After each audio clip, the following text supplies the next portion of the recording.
Hi, Naomi. Hi. I'm going to jump right into it. So, the opening scene put me in my feelings. I instantly thought of Trayvon Martin and all the viral videos that go around. And we have films like When They See Us, Khalif Browder's recent documentary, and this one as well, to give us that narrative.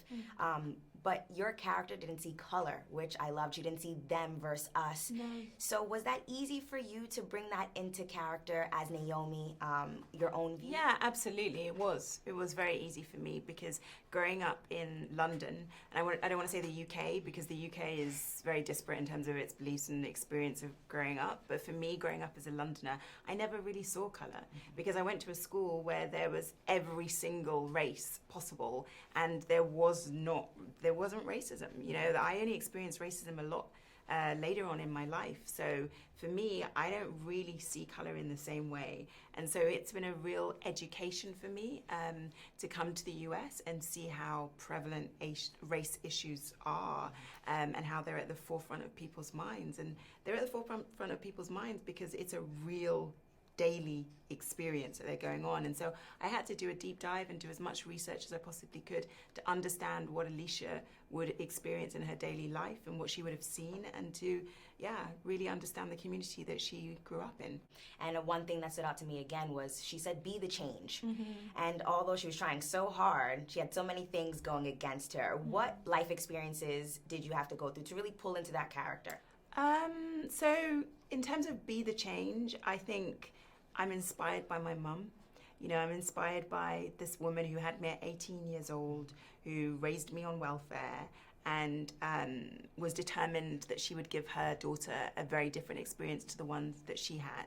And she chose to go back to university or college or whatever you guys call it when I was 5 years old, because she was like, I want to inspire my daughter to know that anything is possible. Yes. So she was that change for me, and I've always been inspired by that. And in the film, you were so resilient, constantly going through Very everything. resilient, right? Yes. Oh my God, I would She have could given be up. shot. She could just like. I was just dying. I was dying. But was there any training that you had to do? Any intense training, because you killed it? Oh, thank you so much. So I had the Bond training, so I was able to draw on that. And then also I did this movie ages ago actually called Miami Vice, where I got to actually train with the police.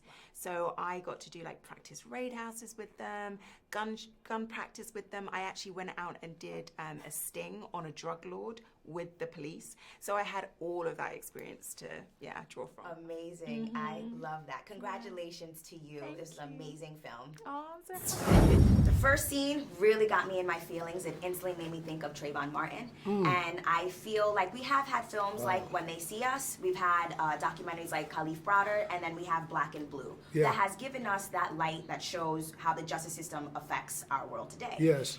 Why did you make your character Alicia not see blue and black and people versus them? What was that for you? I thought that was the most beautifulest thing about the film, was that she had integrity and that she seen people for what they were. True colors, right? And opening the film, what was really, really cool about her character was the fact that her just coming back to a community that she hadn't been in probably over 10 years, she didn't realize how corrupt and how separated the community and the police were. And when she gets pulled over in the beginning of the film, it's a juxtaposition for her to be like, what's going on here? And ultimately, she figures out very quickly, like, oh man, there's a divide within the culture and the cops. And what she does in the movie, which is beautiful, is she has integrity. And that's something that I believe a lot of people has forgot about in the world today.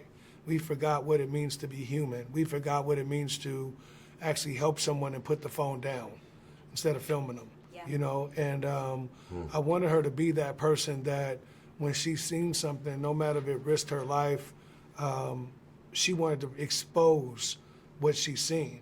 And it's a fun, there is a difference There is a between difference. Even snitching and being a whistleblower. Exactly. Yeah. And A lot of people don't know the difference, but you that's spoke about, coming back to your home. And for you, Tyrese, you are so successful, and I'm sure you've probably had your own fair share of coming back to home and maybe not having a disconnect.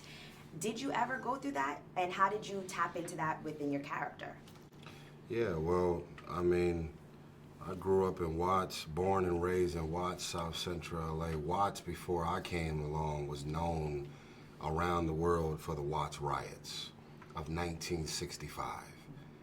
I was born at Martin Luther King Hospital because Dr. Martin Luther King was sent to Watts to try and calm down the tension between police and the black community. So I grew up in the belly of the beast of this history of police corruption, tension, racism, brutality, excessive force, and being broke and in the hood, living in poverty, drugs, crack cocaine. Like, I've been exposed to every color. So for me, I just had to reactivate what I already know. And because I grew up in it, my motivation became Eric Garner, Biggie. There's documentaries that all point out that the LAPD had something to do with Biggie murder. And the cover-up, the Rampart Division, Rodney King. You gotta remember, no police officers had body cams on. That would have been another black man that was beaten black and blue.